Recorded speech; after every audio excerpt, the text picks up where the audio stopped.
Welcome, everybody.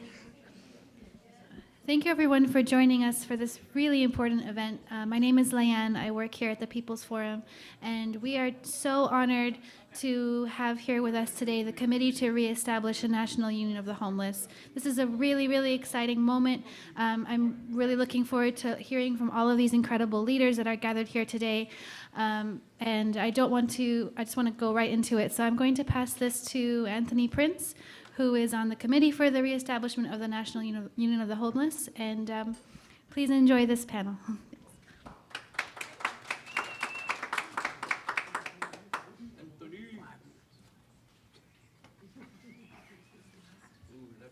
Well, good evening, everybody. I'm very happy to be here at the People's Forum here in New York City. And then we're getting started here with some of the officers of the Committee to Reestablish the National Union of the Homeless. So I want to bring up Savina Martin. She and I are going to kind of co-chair things. Come on up, Savina.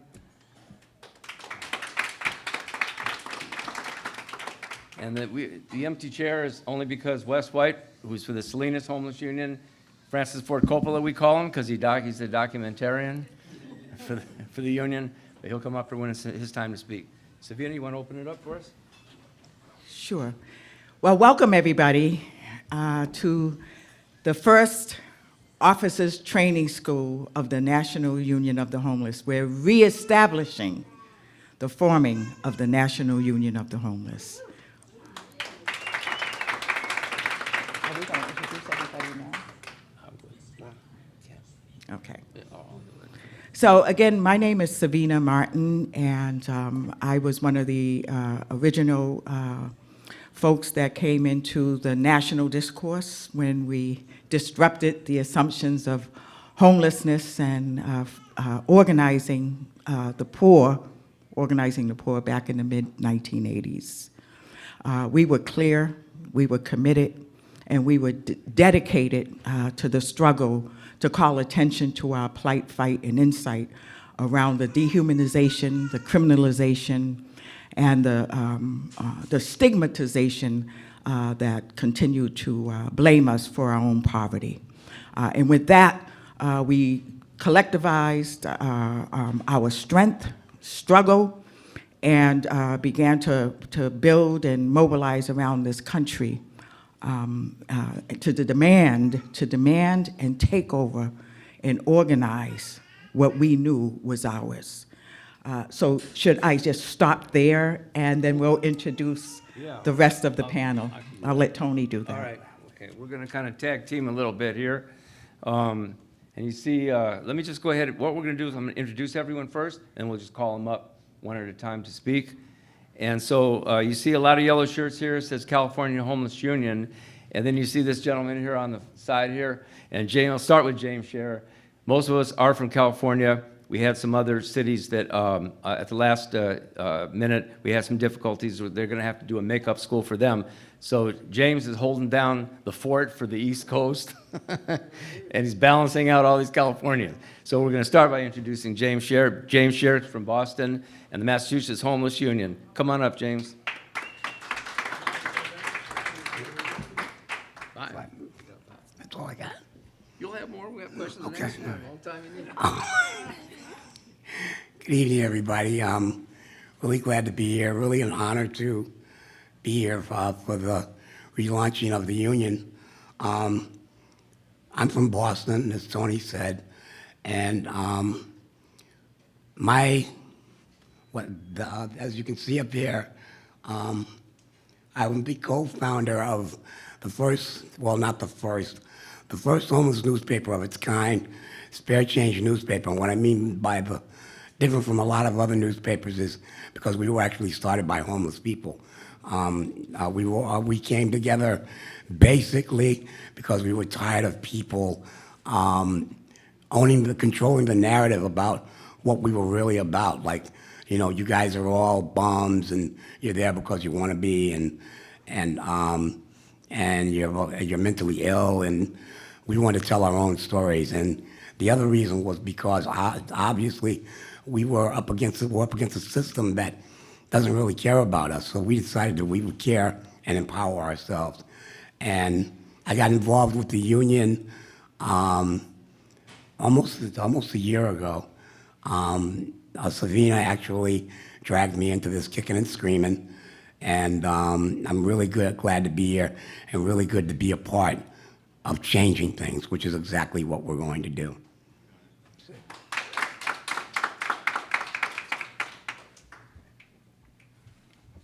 Thank you, James. And next up, we're going to have one of the two presidents of the Salinas Homeless Union. The union, the modern effort, the more recent effort over the last 4 or 5 years to reestablish the union started in Salinas, California.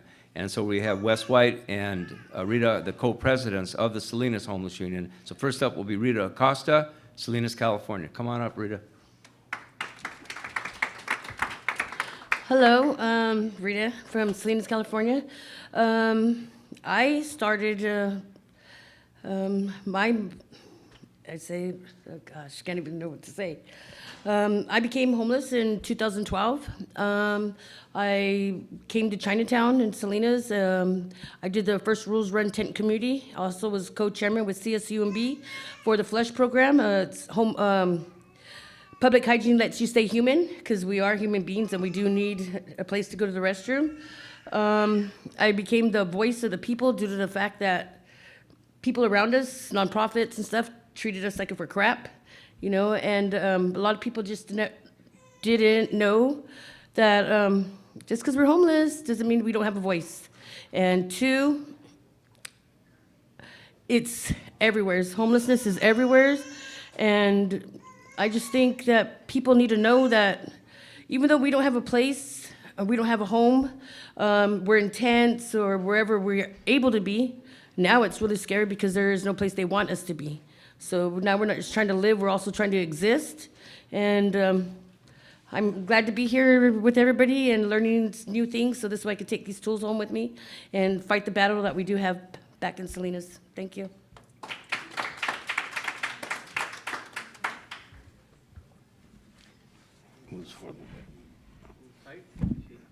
Thanks, Rita. So next up, Wes White, co-president of the Salinas Homeless Union. I need to point out that we call Wes and Rita Johnny Appleseed and Juanita Appleseed because after the union kind of got stabilized through some intense battles in Salinas, the two of these officers spread the union out, and we expanded to Marysville, Yuba City, to Santa Cruz, San Jose. Everywhere we go, leaders bring them together, so we call them Johnny and Juanita Appleseed. So let me bring up Johnny Appleseed, whose real name is Wes White. Come on up, Wes. All right. And Mama Rita, actually, as she's known around town. So I don't know, I started out in dropping into this movement because there was a storage of personal property on city property ordinance. And I'd already been bothering about some taxes and, why are you spending money crazy? But when they started attacking people directly, that's when I was like, no, I got to get involved. And I started videotaping, the incidents that happened. We actually took the city to court with our attorney, Anthony Prance, and we won that lawsuit because they changed their ordinance, they repealed their ordinance, and they made another one saying they're going to do due process. And at that point, they cleared out Chinatown, about 250 people in about 3-block area. And so they were all dispersed. So I started catching people and going, hey, you know what? Let's go to City Hall. Let's go ahead and, set up a camp right there. So I drive my van. I bought sleeping bags and tents and pillows, and along with a few other house people. We actually did a whole day protest. We had a human chain that blocked the road from the public works people coming in and, excavating. The next day they came in with like 25, 30 cops. So that's how we lost that one. But their due process, and that was the whole thing. They said they'd connect people to services, meaning they'd talk to people face to face and person to person, sign them up for everything. No identification, no nothing, just post a notice and get out. So that's how more people would come. It ended up being about 80 big, and then they actually made an ordinance to make it illegal. Nobody can be on that block at all. And after that, actually during that, we started the Homeless Union on Martin Luther King Jr. Day in 2016. So our union is about 3.5 years old now. We've, so videoing everything is definitely one of the things that I think is how we keep our officials honest, or at least prove that they're being dishonest. And that flagpole happened for about 6 months, which was pretty cool. And then we also, there was a shelter that had about 50, 70 people, but it was mainly men in there. And so women and children, people with pets, a lot of people were still marginalized and not allowed. And of course, the city and the downtown businesses all wanted to get rid of the shelter anywhere near them. They wanted it on the east side. So we led a large charge against that. Of course, we lost. Then that was another reason for drama. We also did, at that meeting, there was a mayor who said he was formerly homeless, and he said, we're willing to give you a 30-day drop-dead agreement. No further extensions past that, but just the fact that he would say drop-dead, and that kind of gives you the mentality of like, okay, so you used to be this way, and you say you care, but do your words really mean it?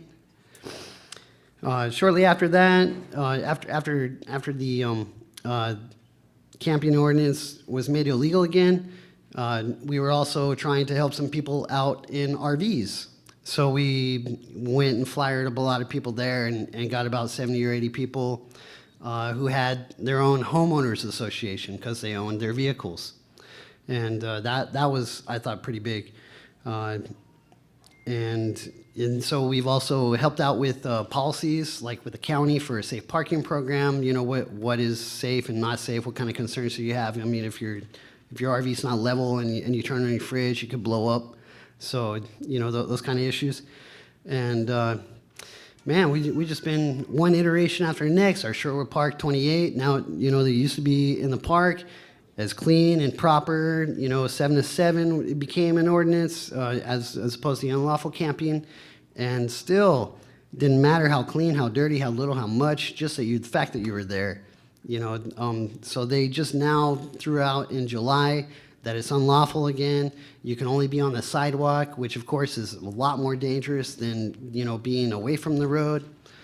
And I mean, it's cruelty is what it really amounts to. I mean, you can't put a value on a person's life, and that's kind of what invariably is happening across the world. And people need to be more important than paper.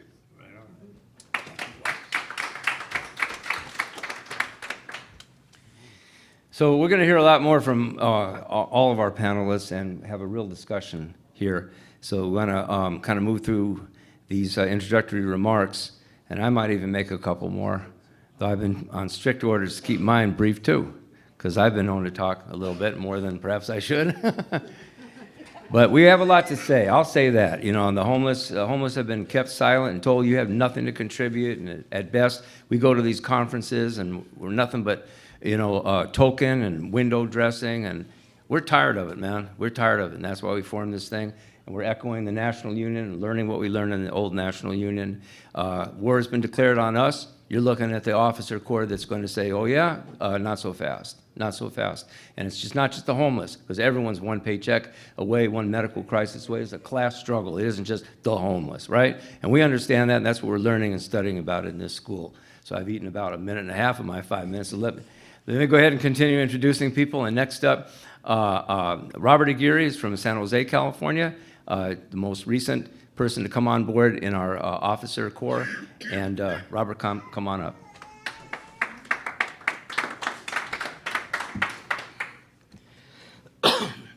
Hello, she said I'm Robert Aguirre from San Jose, California, and I tend to think of houselessness instead of homelessness, because I think where everybody is where your home is, and what people lack are a house. So I prepared a little something to read. I've read this before, but I think it's worth repeating. What does it mean to be houseless? It means you don't have your own building, that it was intended for a place of residence or a place to live for you and your family. It doesn't matter if you're paying a mortgage or a rent. When you were little, your home was with your parents. Then your home might have been at a school away from your family, or you got married and made a new home. Home is where the heart is. If you lose your job, become seriously ill, become old or disabled, or are evicted, rejected by your friends and family, or a victim of abuse or discrimination, age out of the foster care system, become addicted to anything, or just can't afford the rent because it's too damn high, you can become houseless. What if any of the aforementioned causes should befall someone you love in your household or yourself? What choices would you make? There are too many more causes to list here. Once you become houseless, you fall victim to the system that should be designed to help you only becomes a mire of forms, agencies, places to go, and rules you never knew existed. Where would you go right now if you found yourself in this condition? Even the threat of becoming houseless is daunting. Most people first put all their belongings into storage, believing that they will get housing quickly and restore themselves and their family. We are in a housing crisis. That could be the anchor that sinks you. The cost of storage for 1 year is usually more than the value of the contents. If you can't restore yourself in a month, you're on a steady decline. That decline can lead to depression, which can bring on any number of behaviors, some you may never have considered possible. The majority of people on drugs, legal or illegal, chose those things out of desperation, which could lead to an addiction. You now have to watch your money even closer than ever as it goes quickly, and when you can't replace it at the same rate, then your ability to spend money and the inability to cook and prepare a meal, your money goes faster and your health may start to decline. Where do you go to relieve your body waste? Where do you get fresh water or bathe? Who can you turn to in order to help you get on your feet? What happens when neighbors see you struggling to survive and they call the police or report you your sighting on next door? Where do you go next? What if your tags or insurance expire and your vehicle gets towed? What if your car breaks down and you can't afford to repair it? What if your work tools or your phone gets lost or stolen? What if you have no support system to get you on your feet? Who do you turn to for help? What if you can't get help? When do you accept your condition and just give up? When do you turn to anything that will numb the cold and the feeling of despair? When do you find yourself the person you once looked at with disgust?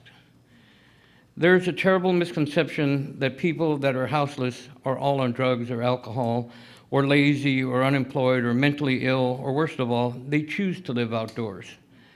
The majority of houseless are people you see every day, but you cannot differentiate them from the house people you see. There's such a cultural stigma about extreme poverty that people choose not to reveal themselves for fear of how they will be treated. Whatever you find in the houseless community, you find in the house community. Whatever you find in the house community, you find in the houseless community. A wise man once wrote, "I am you as you are me, and we are all together." Cuckoo, cuckoo.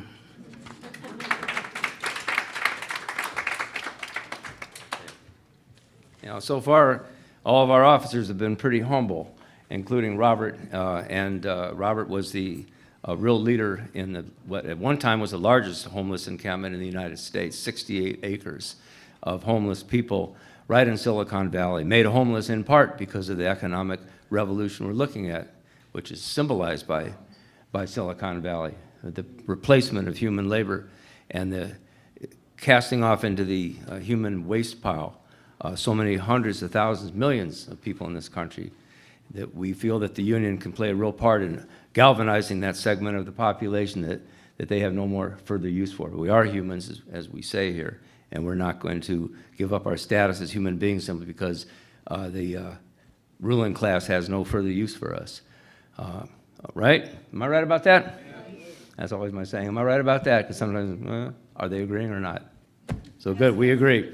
All right, so next up, let's bring Keith Mchenry. Keith Mchenry was one of our officers, president. He's not yet president because they haven't had their elections yet, but he's one of our officers from the Santa Cruz Homeless Union. And he's got two shirts on. He put the California Homeless Union over his other. He's like Superman now. You're going to see his not-so-secret identity. Keith Mchenry, 39 years ago, started Food Not Bombs. Is there anyone in this room that doesn't know about Food Not Bombs? Food Not Bombs is poor and decent people feeding homeless people for 39 years. We are so happy to have Keith on board as an officer. We're learning so much from him. And Keith Mchenry from Santa Cruz, come on up, tell us what's going on there.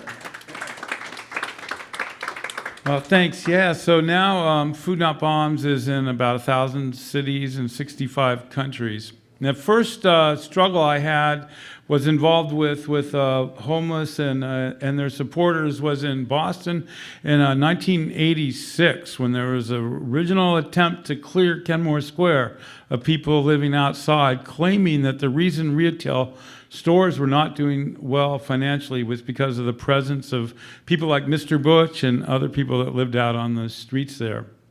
And then I moved to California, and partly as a result of being forced out of Boston because of that struggle. And it wasn't long before we started getting arrested for feeding the hungry at Golden Gate Park. And ultimately, there were 1,000 arrests for feeding the hungry in San Francisco. It cost millions of dollars to the city to try to stop us. There were over 750 felony conspiracy cases charged against people sharing free food in the city. Then eventually I moved to Santa Cruz, California. And there was a time in the Obama administration where they changed a lot of the regulations surrounding funding for homelessness. And HUD policy resulted in the local shelter in Santa Cruz being shut down. The emergency services were just cut off. And we started hearing news about that, and the news that from people living in the shelter that they were going to be evicted out of the city-run shelter that was going to be called Housing First. I think a lot of us might have heard of that. 2 people ended up dying right as that was happening, believed suicide because they were both hit by cars outside the service center. So we started organizing a campaign first before the people got kicked out called Emergency Breakfast, which we'd have outside the shelter building support. And because of the city's very vicious attack, in fact, I was at Tompkins Square Park on Sunday at the Food Not Bombs meal, and a number of the people that came to eat, when they heard I was from Santa Cruz, they go, "Oh, that's the worst city to be homeless in. We're not going there ever again," that kind of thing. It's like known, even in Tompkins Square, that you do not want to be homeless in Santa Cruz, California. And so we ended up starting a program called the Freedom Sleepers. And the city council meetings were were the second and fourth Tuesday nights of the month. And just to make it simple, we started camping out every Tuesday night. And there was lots of arrests. They brought out floodlights to try to get rid of us. There was, unfortunately, one of the people sleeping there did die also of natural causes, but it was pretty intense to have that happen after we watched and videotaped the police harass the poor man for several hours and didn't call 911. The police did nothing to try to save this young man's life, but they just, as part of this cruel war that they have in Santa Cruz. So we stayed out there attempting to get rid of what was called the sleeping ban, which still is on the books, where you can't sleep outside or in a vehicle from the hours of 11:30 at night till 8 in the morning. And so we failed in a vote to overturn that. We were trying to get the word sleep taken out. And it was, sadly, the law would have remained that you could sleep out. If we had won, you could have slept outside, but you couldn't have had a blanket or a sleeping bag. That would have still been illegal. Then there was a Ninth Circuit Court of Appeals case, Martin versus Boise, and the cities kind of scrambled in the western United States because it meant if you did not have shelter, it would be considered cruel and unusual punishment if you were ticketed or arrested for the condition of being unhoused. So they had to come up with many other laws, and the most common one used in Santa Cruz has been the no trespassing law, where any city official, any city employee can claim that you're trespassing and have you arrested.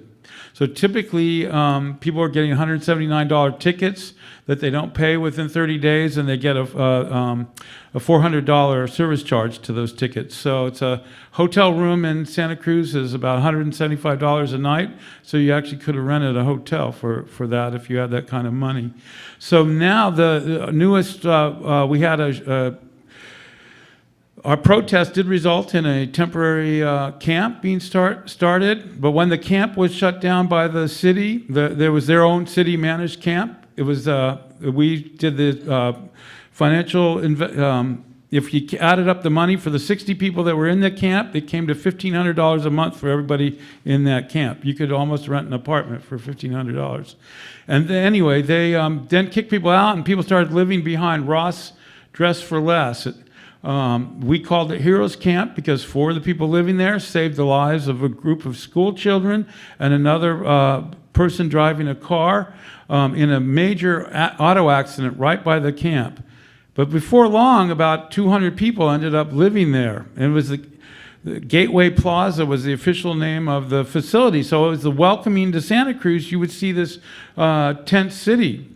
And became very politically volatile. And then this is what inspired the founding of the Santa Cruz Homeless Union. So Anthony came down, and we ended up hobbling together a federal lawsuit against the city.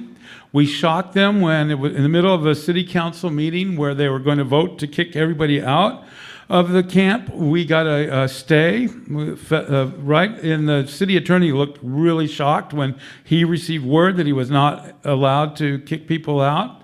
But then and the city was also really freaked out that it was homeless people that were doing this. They were, we have been demonizing the people living on the streets, saying they're just scum, they're all drug addicts and so on, and that's like a part of the new war on homeless in America is this idea that there's no sense in making affordable housing because people are on drugs, they're never going to get jobs, and they're going to rent a house. And we started to hear recently about Trump administration cleaning up the streets. And we also have the state of California has a homeless task force, governor's homeless task force. They've got $1 billion a year to do something about homelessness in California. And their proposal is called the right to shelter. But part of that right to shelter, and probably the most significant part of that alleged right to shelter, similar to right to work and right to work laws, is the obligation to accept shelter. And so there are maybe 300,000 people living outside in California, maybe many more. And that's going to, if they enforce this idea, means that there will be camps of as many as 40,000 people that are government-run facilities. And so we're already talking to people that survived the Japanese internment camps to see what that was like. We've interviewed some people that were in refugee camps after the World War II in Germany. And there we're building a movement now to push back against the Gavin Newsom's plan to intern the homeless in California. And that's where our struggle is today. Thank you. Okay. Keith is a lot bigger than I am, so I know he didn't fear me coming up next to him. I was trying to show solidarity. But there's a lot of information. There's deep intel here. The officers of our union are intimately familiar with the situation on the battlefield. But we're moving to a stage now where we need to talk about counterattack. We need to talk about putting them on the defensive by organizing a real movement. And that's what we're learning about in this school. The strategy, tactics, and most important, what is the political objective here? Because the fact of the matter is that the very fact that they have hundreds of thousands of homeless people, and they can't stop more and more people from becoming homeless. It looks like we're on the losing end of this, but we're actually in a position if we can organize an officer corps. Army's out there. So the organize a leadership corps, we already have, that's the most important stage, and that's why we're having this officers training school. So I'm going to turn it over to Savina, who's going to introduce our last panelists.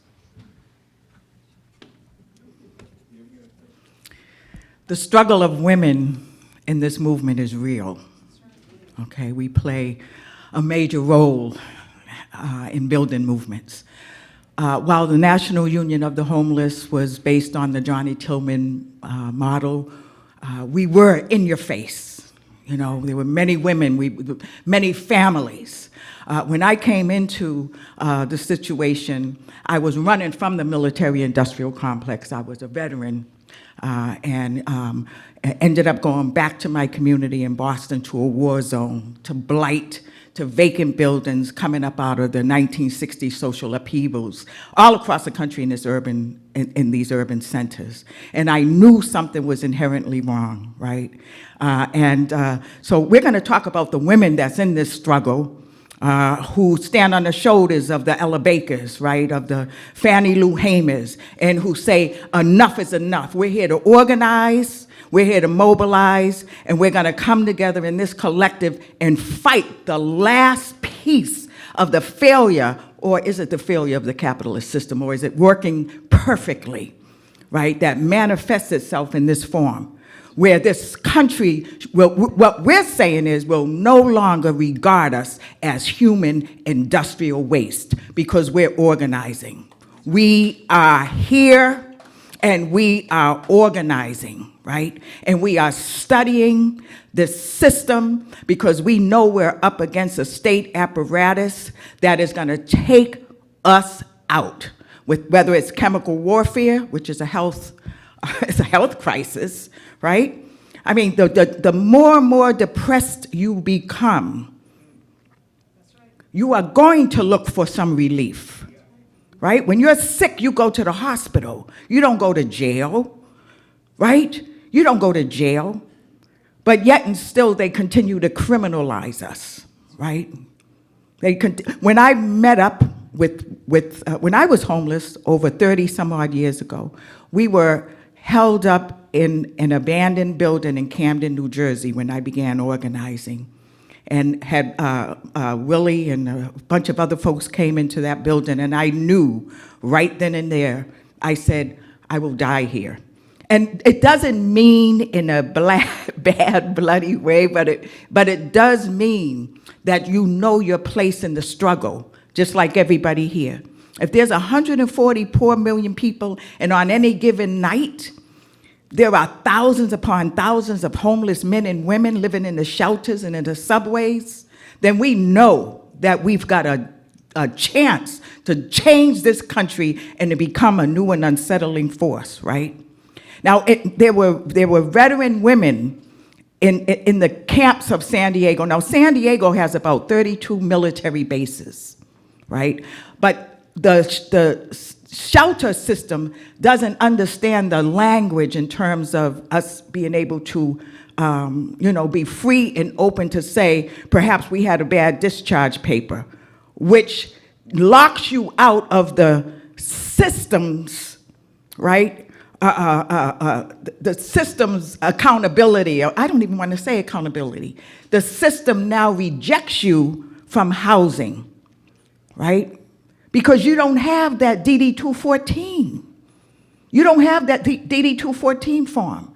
I was able to have a DD-214, but it took me 20 years to fight the military in order to get the things that I needed to get, knowing that I went into that system and came out worse than what it was I went in there, right, for in the first place, that poverty draft. But I'm talking about my personal story, but what I'm saying is I am a random sample of the greater population of women that have gone through this, right? So with that, I'm gonna introduce the first woman to come up here, and that's Rita Acosta. So she's a hell of a fighter. Come on up, Rita. And then from there, we're gonna go to Sue Eckstein and her husband, Stan Eckstein from Yuba City. So Rita, take it away, because women help to build this struggle.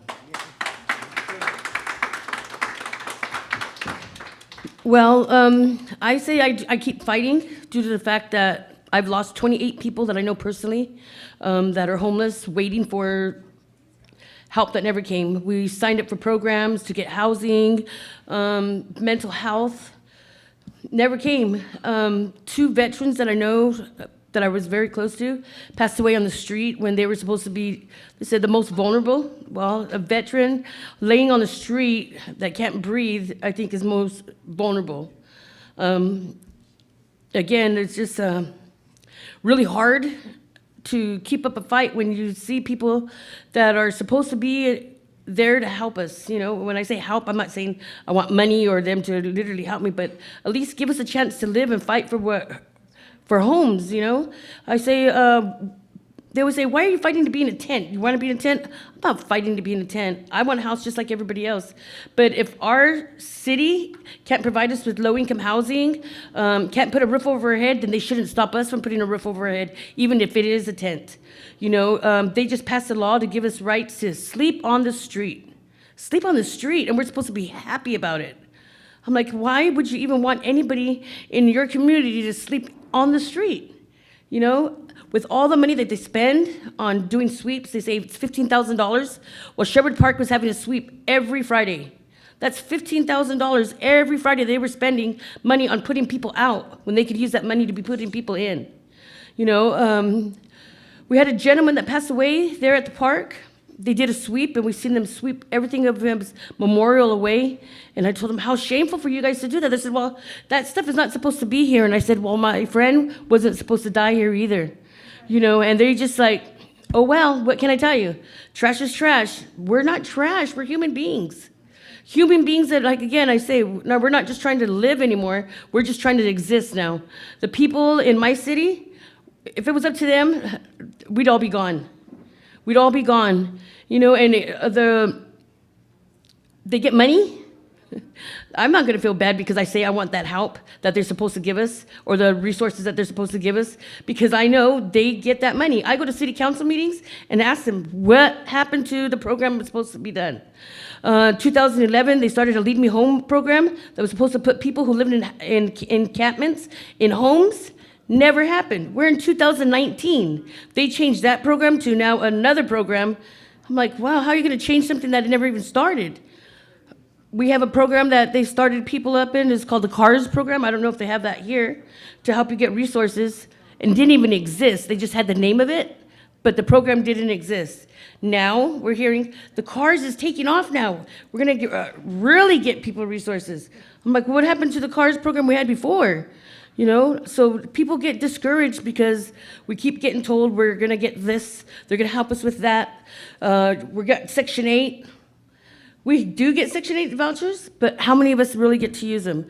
I went to a meeting and they said, we gave out 200 vouchers today to people who needed homes and stuff. I'm like, wow, yay. Can you give me the numbers of how many people got to use those vouchers? Because there is no affordable housing. And to me, that's false hope. They're giving us false hope, saying that we can get this and we can get that. But in reality, we're getting nothing. We're getting nothing except for now they want us to go into shelter. What's a shelter? A place to sleep? Because a lot of them don't even let you shower there. You know, and they will say, why we fight for a tent? I fight for my tent because I have a Chihuahua. They didn't let me in the shelter because of my dog. You know, so why am I going to go to shelter where I can't be me and take my property in with me? You know, where I'm supposed to leave it outside to come back to what? Nothing? The little that I have, I would like to keep. You know, and two, women can't be out just on the street, you know. We try to stick together. Again, the loss. I've lost friends out in the street, beaten, raped, getting tired of doing the sweeps, jumping off of bridges, you know, because our system wants us, I feel, not to exist. And I say I feel because they're like, this is where you want to be. You want to be here. You're where you want to be. I never thought in my wildest dreams I would end up homeless in Salinas, California. I've lived there over 50 years. I've raised 5 children. I have 15 grandchildren. This is not where I want to be. I have an old life I would like to get back to. I can't be grandma in a tent, you know, and I say, give me a chance to live again. Give me a chance to get what's supposed to be mine, you know. Housing. I want housing. You know, they think this tent is what we deserve, and well, now not even that. They want us to be on the street.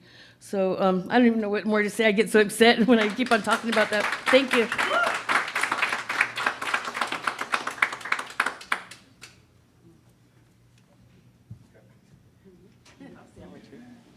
going to call up Sue Eckstein. Okay, I'm Susan Eckstein. I'm from Yuba City, and I'm really nervous, okay? We have a really bad homeless in our city. Hi. And you can talk. I was doing this. Take your time. Good. I forgot. Anyways, I'm homeless right now, just like my husband is too. And they kick us and back and forth. I'm originally from Marysville, but they kicked us out. Now I'm from Yuba City, and every time I wanted to get my life in order, we're being sent to another campsite, It doesn't give us enough time to get our life in order, you know? If they give us that time, then we could. There's a lot of homeless people out there. Now it's his turn. I'm Stan Eckstein, Really, and I'm homeless, and I'm proud to be homeless. I don't care. I'm proud of myself. That's right. Society is more or less beating me to death, man. I had to move 28 times in 1 year. 28 times. Every time I move, I lose what little I have. I lose half of it, you know, pretty much. And I didn't want to, you know, when I was a little kid, I didn't want to grow up to be homeless. That's not me, you know. And here I am. And a lot of you Americans, one paycheck away, you're going to be right here. And you just don't realize it, you know. we have 3 dogs. 3 dogs. We love our dogs. 3 small dogs, and they want us to give up. Give up these their dogs. 2 of them, and there's no way. There's no No way way. I'm giving up my dogs. I love those dogs. They're like our family, you know, Yeah. pretty much. And there's no place for us. Why should it be against the law to go to sleep? I mean, everybody has to sleep. I have no place to sleep. Every place I go, I get a ticket. I get a ticket for sleeping, you know. I even hide up in the bushes so that nobody can see me. They come out to the bushes looking for me. What happened to serve and protect, you know? They don't serve and protect, they hunt and destroy. And, well, I'm still proud of our police in other areas, but when it comes to homeless, shame on you. You know? I know you do what your jobs are, you're told to do, and it's that 1% of Americans that rule everybody, you know? And basically, they don't give a damn about us. They don't care where we go, you know? I love Marysville. I can't live there. Any place I went, they kick me out. And I don't even have time to even get a job, you know? I gotta chop wood and, you know, it's like to chop a tree just to get a cup of coffee. You gotta chop down a tree and cut it all up. And man, I'm 60 years old. I can't be doing that every day, but I have to. I have to survive, and, you know? They say a lot of us are drug addicts. The reason why a lot of us are drug addicts It's because of to the system. survive out there. It's really hard to survive. It's not because we want to be drug addicts. It's to lift us up to make us don't want to, I don't know how you say Commit it. suicide or something Commit like that. suicide or whatever, okay? Because, you know, it is designed pretty much to, you know, to make us feel bad and just like piece of garbage. I'm not. You say, give me a job? Well, give me a job then. I'm ready. I've been looking for one for a long time. But thanks to economics, it's not out there. You can't find it. You know. And we're not lazy, believe me, we're not Oh, lazy. You try to be, yeah. It's harder out there than it's in here, okay? I'd Yeah. rather have a job and not be out there because it's really hard out there. But we do Yeah. what we have to do, you know? And homeless people with families, with kids, they have no place to go. No place. No place. Even shelters, you can't have it if you got kids because they got to protect the real child molesters that are living there. They can't, be around kids, so the kids can't live there, right? I mean, isn't that's pathetic to me, you know? I don't really know what else to say except for I'm disgusted with it. The union, yes, union is homeless people helping homeless people because the society won't do it. They, you know, and They say they help us, but we haven't seen one I cent. cannot get a drink of water from the city No. at all. Nothing. That's a lot of help. They get millions, but I'm the homeless guy and I can't get a drink of water. You know, I have to go over a mile just to get some water, and I have to do it illegally. I have to go sneak behind the building, turn the water spigot on. They can nail me for that, you know. And basically, everybody has to have a drink of water. Everybody has to lay their head somewhere.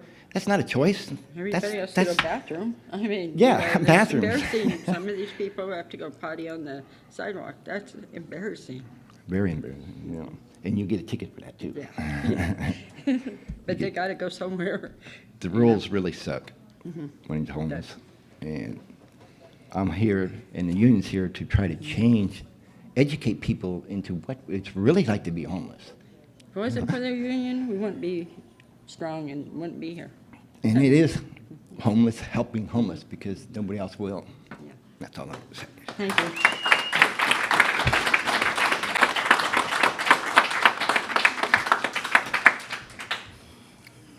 We had many slogans during that time, and one of them was, "We're homeless, but not helpless."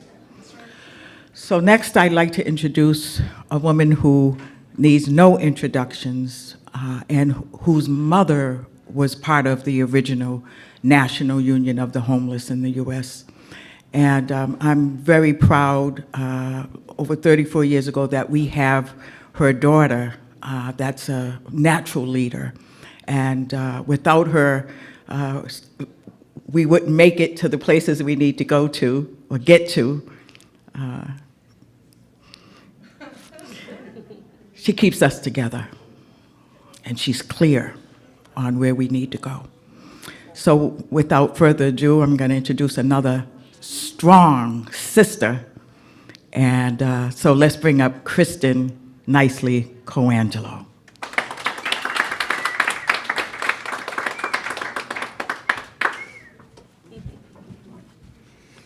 Hi, my name's Kristen Colangelo. I gave Sabina one job, not to make me cry. She obviously did not follow that job. This has been a very emotional week for me. My mother was part of the union. I was a teenager. And she was a fighter. She was very clear. She became very clear through the union. The union, in her own words, took her emotion and gave it an analysis. And that's how I remember her. She had a hard life. My parents both were very poor, and it ate away at them through addiction, through mental health. And today she's not that woman anymore. So it's emotional. It's very emotional. I found myself homeless more than once, running from that house that my parents did the best they could, but because of poverty, we're not able to create a safe house, and I ran from that house into my car, to other people's houses, and just found housing in any way I could, and unfortunately the way most women can secure housing, and just figured it out. But being part of the union and being around the union because of my mother, I knew it wasn't my fault. I knew that there was a society that we could create where you could have somewhere safe to run to, where people's wellness could come first, and where we had more houses than people who needed them, and that we didn't have to run to our cars, or we didn't have to secure our housing through ways that made us hate ourselves, or turn to the drugs that we're talking about, because they'll give us the drugs. I mean, you know, if you want them, you can find them. And the union gave me that. The union gave that to my mother. And for that analysis, that understanding is something that saves lives. I mean, I don't know any other way to put it. The understanding of the system the understanding that it is created for some to succeed while others suffer, to some to succeed by oppressing others. And that is the system. And Savina said, is it really failing or is it just really fucking successful? Right? Because it is a system that is set up so that there is some that are succeeding on the backs of others. And I want to just talk a little bit about a really powerful speech by a revolutionary that talked about this system. Because we need to talk about that, right? Because we're looking for a system to give us something, right? To give us better policies, to give us more resources. And the speech from a revolutionary in 1919, right, says, however democratic the state may be, if it retains private ownership of land and factories, and if private capital keeps the whole of society in wage slavery, then that state is a machine of suppression of some by others. And we, our class, must overthrow the power of capital and end this system. And that's the system that we're talking about. They're not going to give us what we need to survive. And this we will see through homelessness, we'll see through addiction, through medicine, through housing. It's going to manifest itself through all these struggles, and we need to unite across these struggles, right? These silos, these divisions, and look at a wellness, not a commodity. They're going to commodify everything, right? Our reverend came in today and talked about the commodification of our culture. Right? They're commodifying our culture. They're commodifying our health. They're commodifying our housing, our clothing, everything. And that's a system issue. So we have to look at that. And the National Union of the Homeless historically was coming out at a time where things were changing. And families and factory, workers, the workers, that's why it was called the union. And Anthony talks about this just, over and over and over again, that these were displaced workers. And it was a changing face. These conditions were coming out, and they were talking about the different economic system and these displaced families. And they were going to come out, and they were going to start to talk about this changing face of the invisible homeless, no more of the Skid Row. And today, we have these unemployed workers, those pushed out of the production process, right? The symptom of a cancer of deindustrialization. People who can't or won't be able to participate in the new economy. And these are Anthony's words, right? If you listen to some of the interviews, these are the words straight from the union. We have to have systemic change. And the way to do that is to a movement. It's a movement for change. That's what the homeless union is. It's people coming together through projects of survival. Everyone up here is talking about what we call projects of survival, where we're coming together around our basic needs, but then building a movement, right? We're not just coming together for charity. We're coming together to build our base, to say, we're not going to live in a system anymore where more people go to bed hungry, but we have enough food to feed everyone. We're not going to put up with a system anymore. We have more houses and people that need them. We have the best healthcare technology, but people die every day of preventable diseases. And that's what this movement is here to do. That's what projects of survival are. That's what our program, our mission says. And we're not going to take it anymore. And that's what the union does. The homeless have the most visible, right, manifestations, the limbs and the leaves of what this system is doing to us every day. But we're going to be root doctors. And if you don't know, look that up, the root doctor video. We're going to get down, we're going to get under, and we're going to say, what is the cause of this? We're not going to keep band-aiding and band-aiding. We're going to dig it up, and we're going to figure it out, and we're going to fix it together, because our power is in each other. That's right. In each other, and that's what everybody's talking about. Together, we can change this system that's killing us day by day. So thank you.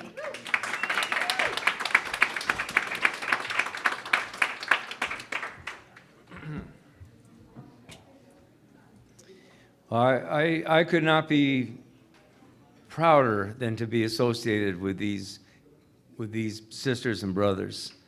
I'll just, you see this in back of us here? we want to thank the New York Poor People's Campaign for making this beautiful banner for us. And this saying right here, you only get what you're organized to take. That's a universal truth, because as Kristen just outlined, as Savina was talking about, and as the evidence you've heard in all these speakers, they're not going to give us anything. They're not going to give us anything but disease and death. Before we started tonight, I was notified by one of our officers in California that the charges have been filed against a guy who set fire to a person sleeping in a cardboard box in Glendale, California. This gentleman survived with second and third degree burns, dying in a cardboard box on a street while they can build a home in 45 minutes on an assembly line. That's what this union is all about. And I go back, and I want to single out, his name has come up here, and he's out in the audience with us tonight. I don't think any of us would dispute the fact that without Willie Baptist's leadership consistently through the years, I've known Willie Baptist for a long time. I like to say that when I met Willie, he was hiding behind a Tyrannosaurus Rex, and I was behind a Brontosaurus. We wrote our first leaflets on a cave wall with a chisel. But we've been out there fighting the system for all these decades. And I know it warms his heart and it warms my heart, but I want to, Willie, stand up? Just stand up? All right. Okay, that's good. That's good. And the thing that we want to say about our leaders is that these are not leaders, excuse me, leaders are not people who just can make a fancy speech or can get up and wave and call attention to themselves. Leaders are people that solve problems. And you've got people that Sue Eckstein speaks softly, but she speaks truthfully.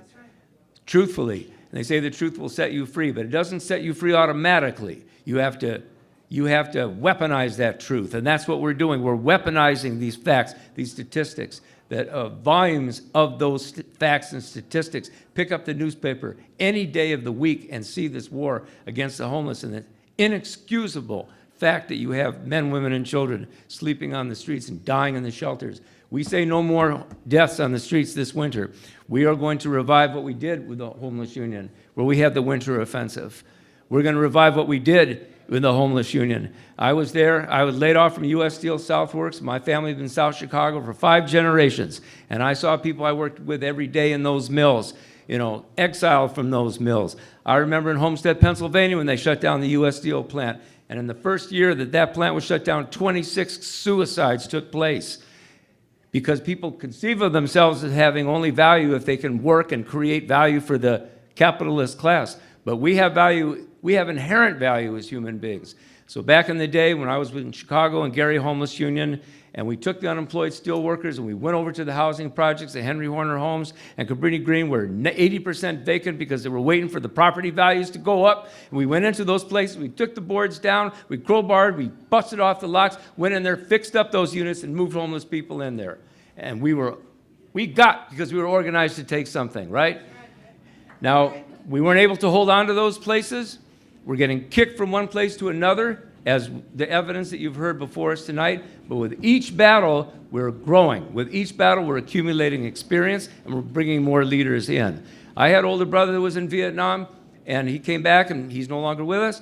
But I remember him telling me, and anyone who studied that war knows that the Vietnamese lost every single battle, every single major battle in that war, and they turned around and won.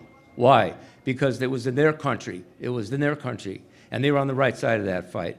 So this death and this illness hurts us personally. I want to salute every one of these officers because they left places where people are dying, and it was difficult. It was very difficult for Rita to come here. It was very difficult for Sue and Stan to come here, for Keith and Robert and James, because we feel very personally, this is not a union up here trying to make a lot of noise that we don't care about people. But we know that we can't save everyone. We can't save anyone, really, because for every one person we can get to the hospital one night, 10,000 more being kicked out of the hospital. kicked out of that. You know what I'm trying to say? So what we can do is build a movement and build an organization to teach people how to free themselves and unite in a force, an organized force, because we can't get anything done by ourselves. Martin Luther King said that when you sit down for breakfast, the entire world has cooperated in putting that food on your plate. You know what I'm saying? You can't do anything by yourself, but together, as a group, nothing can stop us. We're in the building stage. We don't just engage in a lot of rhetoric and speechifying and calling attention to ourselves. There's a lot of that goes on, a lot of phony, homeless, so-called leadership. Am I right? All the time, intoning homelessness, that, get the grant money, whatever it happens to be. This is the real deal right here. You've heard that. You've seen that from our officers. So with that, we're going to open it up for some questions. I want to thank again the People's Forum, not just for giving us this space tonight.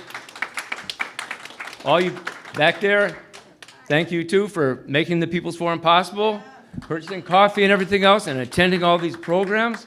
And also, I'll say the People's Forum made it possible for us to have this school. And we're very, very grateful. We don't know if we can do it again anytime soon, but this school is the first step. It's called the Ron Casanova Memorial Officers Training School.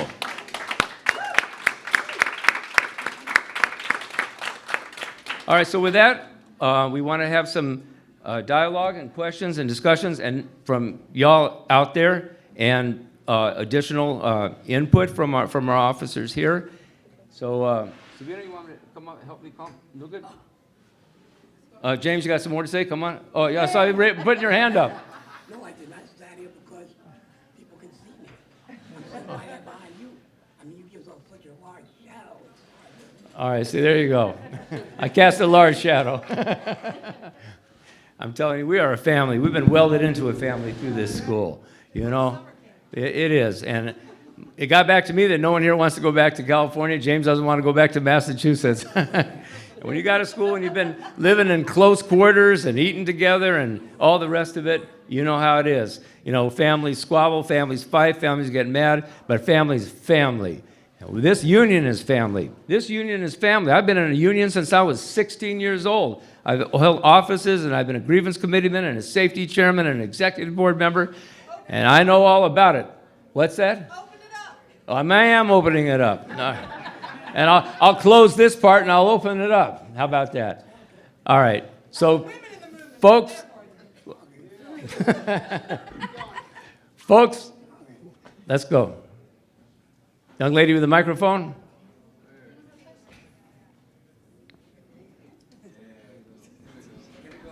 All right. I just want to thank you all so much for coming and being in New York. This is a really big honor for all of us in New York to learn from you. I just have some simple questions I hope you could help me understand.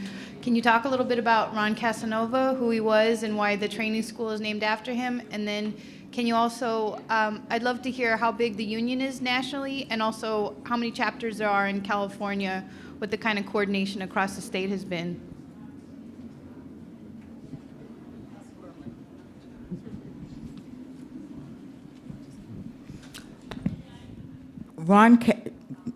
It's hard to say the late Ron Casanova. Ron Casanova was a revolutionary, a man really before his time. He was an artist. He was homeless, lived in Tompkins Square Park. He headed up the New York Union of the Homeless. He was one of our we're coming up on the Housing Now March. Is it the 30th year anniversary of the Housing Now March in Washington, D.C.? And Ron Casanova, along with hundreds of other homeless men, women, and families in 1987, was part of the foot soldiers that marched from New York City. It took 2 weeks. Ron headed up that exodus from New York City down to Washington, D.C. It took 2 weeks. There were 2 heart attacks and 3 miscarriages, or either this in the reverse, 3 miscarriages, 2 heart attacks along that trek. It rained for 2 weeks. Ron Casanova was relentless, tireless, but he headed that march. And you know what? They made it down to Washington, D.C. And when Ron got down to Washington, D.C., we had another fight and another struggle you know, with not only the bourgeoisie down there, but the poverty pimps that we were up against, that was giving some fancy, dancy march down there with the movie stars. And Ron Casanova, along with one of our other leaders, Leona Smith, they met them head on. It was like us meeting Goliath.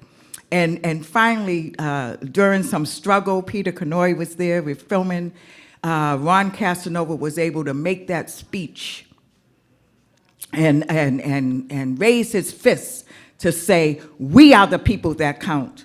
We are the people that are here, that are struggling, that are homeless. So, and this is a picture of Ron Casanova. And there's, oh yeah. Oh, whoa, yeah, this is Ron. Ron Casanova's spirit lives today in this first officers training school named after him. Ron Casanova.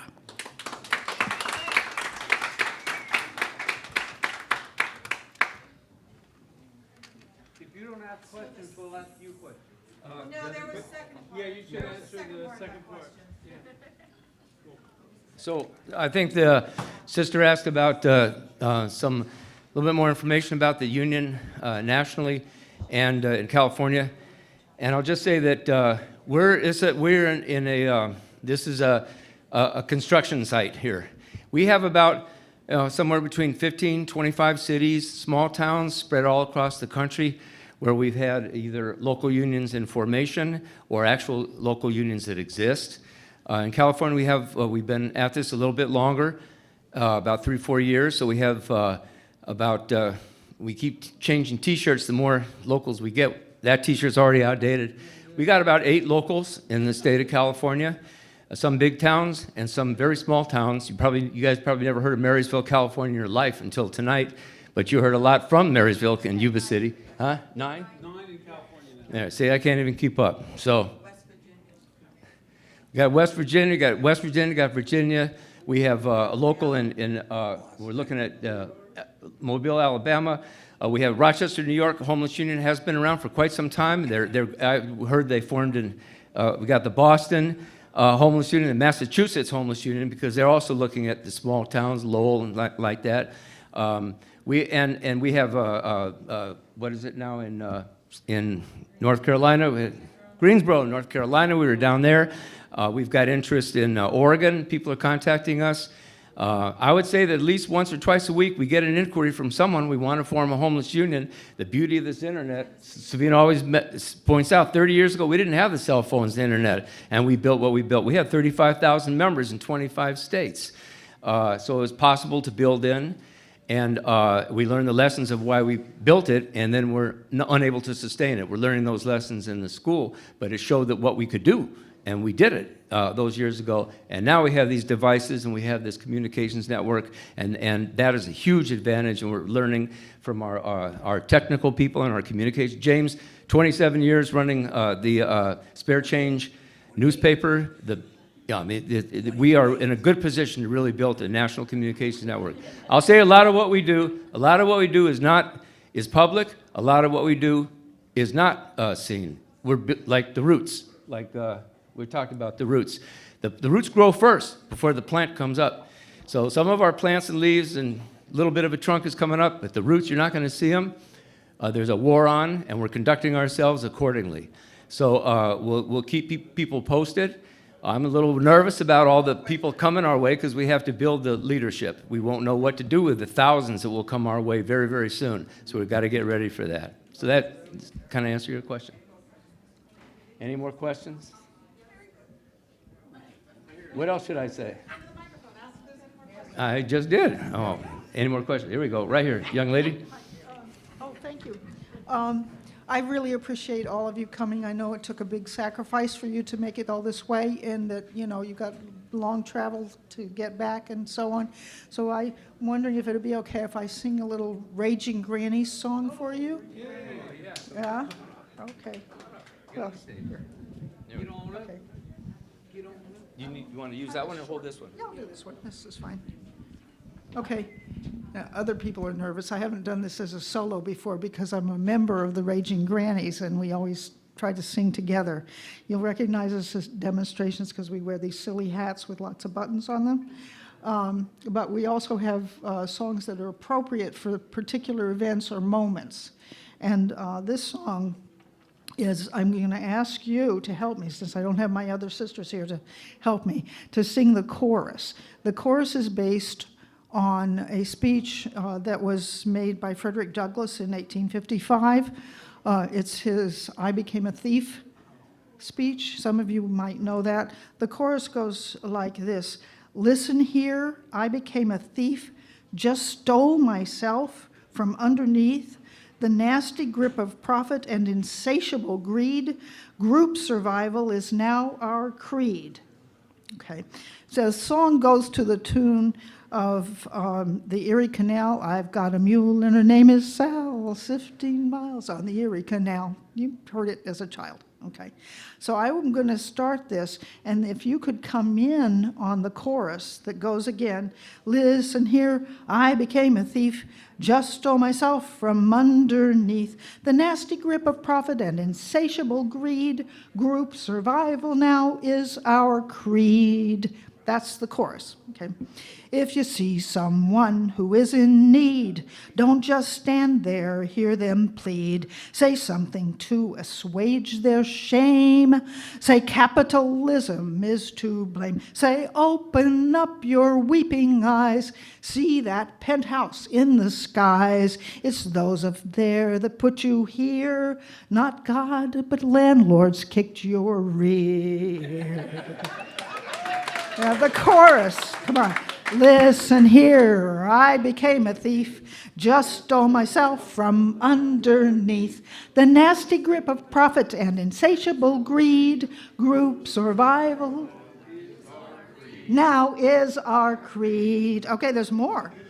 Lose a job and soon you'll find lots of friends with rent behind, drinking beer and smoking pot, thinking bad luck has caused their lot. They are wrong, of course you know. You've been good, but you can't show a credit card or cash to pay for food or car fare to get away.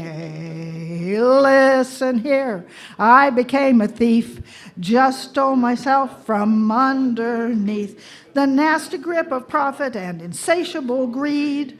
Group survival now is our creed. So join with us and become wise. It's capitalism we despise, not the poor picking through the trash or begging for food 'cause they need the cash.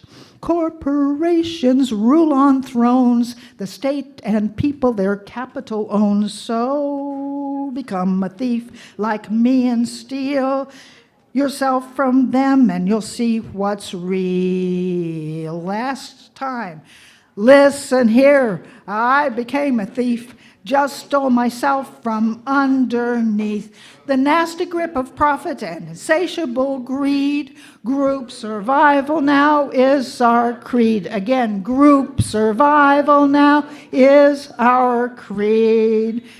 Fight on. Okay.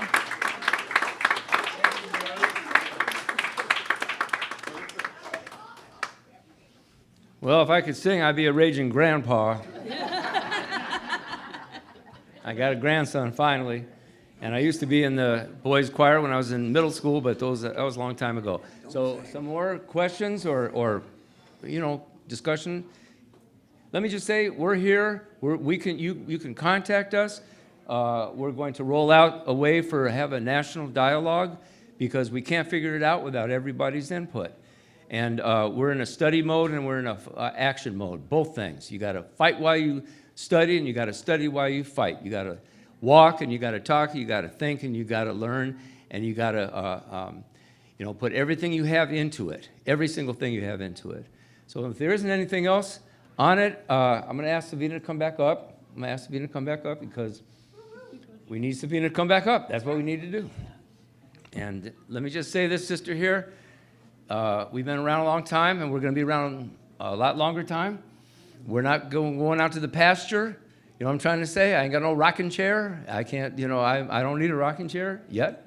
And in all seriousness, we want to thank the People's Forum. We want to thank Lan, you know, for the education director. We want to thank Chris Caruso, who helped us facilitate, and everyone, Claudia de la Cruz, who came in and gave just a most powerful description of what she's doing in the South Bronx. Claudia? Microphone holder. Pardon me? Microphone holder. Our microphone holder? Well, yeah, I just thanked Thank you. you. I just did. Thank you very much. Education director, correct? I tried to identify. Did I do that wrong? Coordinator. Okay, coordinator. All right, well, I'm fading a little bit. So unless there's anything more, maybe we could have everyone come up, stand up here, all of our officers here, and maybe take a picture. Maybe we can get everyone up here who wants to come on up here and show solidarity with the Homeless Union. How about that? Come on up. Come on up. Come on up. Willie Baptist, come on up. Yes. Claudia de la Cruz. And Peter Canoy, who was our original documentarian. Thank you. Where's John and Colleen and Noam? Everybody's here. Come on, Noam. Come on. Everybody's here. Jordan's. Everybody's here. Yeah, okay. Drafting. We're drafting everybody. Nick is here. Mary. Okay, the whole gang. All right, so I'm gonna say homeless, not Helpless. Say homeless, Not helpless. say homeless, Not helpless. say homeless, Not helpless. I'm gonna say homeless union. Homeless I Union. say homeless, you say I Union. say homeless, you say Union. I say homeless, you say Union. I'm gonna say not one step forward together. Not one step back. Forward together, not Not one one step back. forward together. Not one step back. All right, brothers and sisters, thanks so much.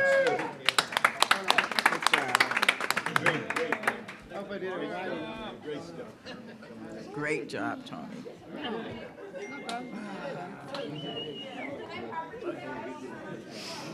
I had to trap back there until I moved, right?